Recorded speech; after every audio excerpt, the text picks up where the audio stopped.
मेरे YouTube channel astro Naresh पर आपका स्वागत है। नमस्कार, मैं हूं नरेश कुमार। सबसे पहले उन दर्शकों का शुक्रिया जिन्होंने पेज को सब्सक्राइब किया है, पेज के वीडियोस को शेयर कर रहे हैं, लाइक कर रहे हैं और कमेंट कर रहे हैं।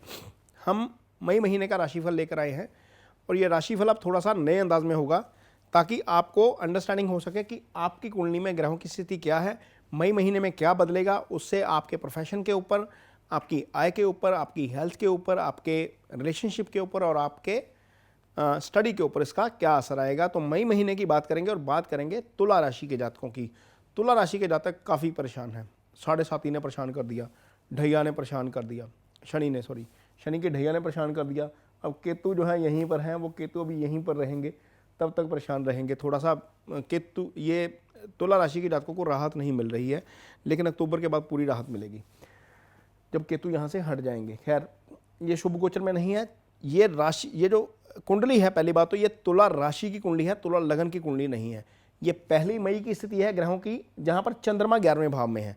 तो ये इसको लेकर कन्फ्यूजन में नहीं रहना कि ये कुंडली जो है वो तुला लगन की नहीं है, तुला राशि की है। तो केतु चंद्रमा के ऊपर से गोचर कर रहे हैं आपकी कुंडली में, पहली मई की स्थिति है ये। शनि पंचम में गोचर कर रहे हैं, ये गोचर अच्छा नहीं है।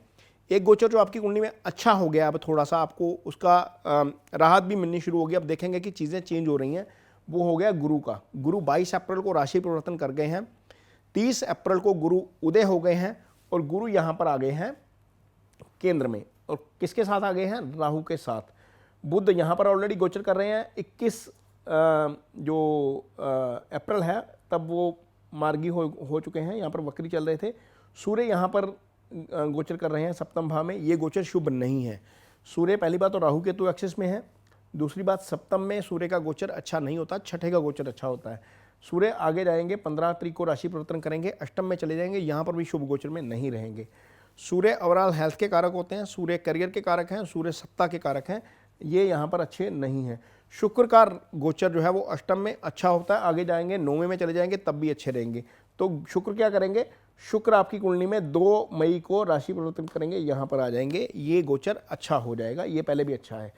मंगल क्या करेंगे? मंगल 10 मई को राशि बदलेंगे, मंगल यहाँ पर आ जाएंगे। मंगल 9वें घर में, मंगल का कहा जाता है 9वें घर जब मंगल आवे, 9 घरों का मंगल पावे, यानी कि मंगल 9वें घर में भी शुभ और 10वें घर में गोचर में भी शुभ, क्योंकि मंगल यहाँ पर आकर फुल डायरेक्शन स्ट्रेंथ में हो जाते हैं।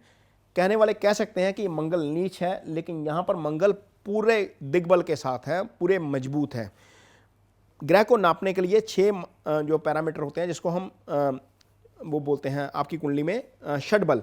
तो षडबल में जब मंगल को यहाँ पर बल मिल जाता है तो वो बहुत मजबूत हो जाता है। यहाँ पर मंगल आपके काम की एग्जीक्यूशन बड़ी तेज करवाता है। तो ये शुभ गोचर में आ गए हैं। चंद्रमा यहीं पर रहेंगे, चंद्रमा यहाँ पर है 11वें भाव में, ये आगे 2 दिन बाद ही आगे निकल जाएंगे। खैर, इसकी तो मूवमेंट होती रहती है, इसी की मूवमेंट के ऊपर ही तो राशि आपका मूड स्विंग होता है। जब केतु के ऊपर से ट्रांजिट करेंगे तो मूड स्विंग होगा, जब शनि के ऊपर से ट्रांजिट करेंगे तो मूड स्विंग होगा, जब नेगेटिव प्लैनेट्स के ऊपर से जब जाते हैं तो ज़्यादा मूड स्विंग होता है। खैर, अब बात करेंगे कि आपकी कुंडली में असर क्या रहेगा। गोचर तो बता दिया, लेकिन अब कर्म की बात करते हैं कि कर्म कैसा रहेगा आपकी कुंडली में, आपकी कुंडली में आय कैसी रहेगी। तो सबसे पहली बात जो पॉजिटिव हुई है आपकी कुंडली में वो हुई है गुरु। गुरु यहाँ पर जब आए हैं, चंद्रमा को सीधा देखेंगे आपकी कुंडली में, तो वहाँ पर अब पॉजिटिविटी लाना शुरू करेंगे, यानी कि आप काम को लेकर पॉजिटिव हो जाएंगे। आप में जो चिड़चिड़ापन आ रहा था, जो आप इरिटेट हो रहे थे, वो चीज़ें अब धीरे धीरे होनी अब बंद होंगी, क्योंकि गुरु का प्रभाव आपको धीरे धीरे अब मिलना शुरू हो जाएगा। मई महीने में आप ये चीज़ फील करना शुरू कर देंगे। गुरु की एक दृष्टि पड़ रही है आय स्थान के ऊपर, यानी कि ये भाव अब एक्टिवेट हो गया है। ये इच्छाओं की पूर्ति का भाव होता है, ये कर्म होता है, ये उसका फल होता है, ये फल का भाव होता है, ये एलिवेशन का भाव होता है। जब यह भाव गुरु की दृष्टि में है, ये एक्टिवेट है। शनि इसको सप्तम दृष्टि से एक्टिवेट कर रहे हैं, गुरु इसको पंचम दृष्टि से एक्टिवेट कर रहे हैं, राहु भी इसको एक्टिवेट कर रहे हैं। तो जब एक भाव एक्टिवेट है, गुरु की शुभ दृष्टि उसके ऊपर पड़ रही है, तो निश्चित तौर पर यदि आप प्रमोशन का वेट कर रहे हैं तो प्रमोशन मिल सकता है। यदि आपकी आय में कोई दिक्कत आ रही है तो वहाँ पर आपको अड़चनें दूर होती हुई नजर आएंगी अब, क्योंकि मंगल आपकी कुंडली में जो धन स्थान के स्वामी हैं वो केंद्र में आ गए हैं, और यहाँ पर अपने भाव से हम काउंट करेंगे तो 9वें भाव में है, यानी कि लगन से मंगल 9वें घर जब मंगल आवे, 9 घरों का मंगल पावे, अपने स्थान से मंगल 9वें में आ गए। तो ये स्थिति एक तरीके से अच्छी हो गई है। यहाँ पर एक चीज़ गड़बड़ भी हुई है, वो भी बताऊंगा आपको।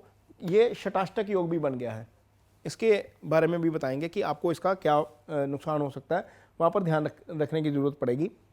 लेकिन यदि ओवरऑल आपका कर्म और देखें, आपका जॉब देखें, आपका प्रोफेशनल देखें, आपका कारोबार देखें, आपका फ्रीलांस काम देखें, तो आपको निश्चित तौर पर मई महीने में फ़ायदा होना शुरू होगा, ये आप नोट करेंगे। अब बात करेंगे रिलेशनशिप की। यहाँ पर आकर मंगल शनि थोड़ा सा मैस क्रिएट करेंगे। एक तो ये है कि ये शटाष्टक योग है। शनि यहाँ से 1 2 3 4 5 6, यानी कि शनि से मंगल छठे बैठ के, मंगल से शनि अष्टम में चले गए सीधा जाके। अब करेंगे क्या, ये इस भाव के स्वामी जो है वो शुक्र हैं। शुक्र खैर शुभ गोचर में है। यहाँ पर केतु की दृष्टि पड़ रही है इसके ऊपर, सप्तम भाव के ऊपर। सप्तम भाव आपकी मैरिज का भाव होता है। यहाँ पर ग्रहण भी लग गया, सप्तम वैसे ही खराब हो गया। अब इस भाव का स्वामी मंगल जाकर थोड़ा सा अशुभता में चला गया, यानी कि थोड़ा सा नीच राशि में चला गया। इस भाव के ऊपर शनि की दृष्टि भी है। इसका मतलब यह है कि जब मंगल आपकी कुंडली, आपके चंद्रमा को चौथी दृष्टि से देखेंगे, केतु यहाँ पर ऑलरेडी विराजमान है, तो 2 पाप ग्रहों का प्रभाव आपके चंद्रमा के ऊपर आ गया। हालांकि गुरु भी शुभता दे रहे हैं, लेकिन सूर्य भी है यहाँ से। सूर्य की सप्तम दृष्टि भी सीधा आपकी कुंडली में आपकी राशि को देख रही है, यानी कि मंगल केतु सूर्य ये आपके मन को प्रभावित करेंगे। रिलेशनशिप के मामले में बता रहा हूँ, उसका रिएक्शन होगा, क्योंकि मंगल वाणी के भाव का भी स्वामी है, उसका रिएक्शन होगा और रिएक्शन से चीज़ें बिगड़ सकती हैं। यहीं पर आपको संयम रखने की जरूरत पड़ेगी।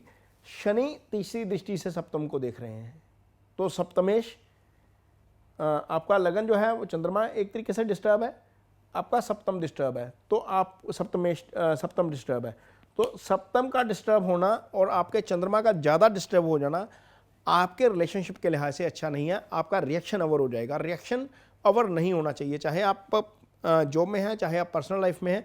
यदि रिएक्शन अवर होगा तो आपको दिक्कत आएगी। ये चीज़ आपको ध्यान में रखनी है। संयम के साथ आपको काम लेने की ज़रूरत पड़ेगी यहाँ पर, क्योंकि तुला राशि के जो जातक हैं वो थोड़े से रोमांटिक होते हैं कहने को, क्योंकि शुक्र की राशि है, थोड़े से डिज़ायर वाले होते हैं, इच्छाएं ज़्यादा होती हैं, एक्सपेक्ट ज़्यादा करते हैं सामने वाले से। जब वो एक्सपेक्टेशंस पूरी नहीं होती तो फिर रिएक्शन होता है। तो ये रिएक्शन आपको संभल कर करना है, नहीं तो चीज़ें रिलेशनशिप में गड़बड़ हो सकती हैं। यहाँ पर सिंगल्स की जहाँ तक बात है तो शनि उस भाव में बैठे हैं, पंचम भाव में, जहाँ से रिश्ता आता है उस भाव के ऊपर मंगल की दृष्टि भी जा रही है। तो वो भाव एक तरीके से, केतु भी उसी भाव को देख रहे हैं, तो वो भाव एक तरीके से डिस्टर्ब है अभी तक।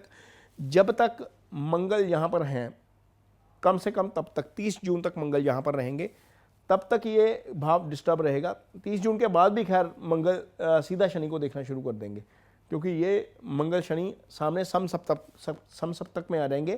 केतु की भी दृष्टि है, तो फिलहाल जो सिंगल्स हैं उनके लिए स्थिति अच्छी नहीं है।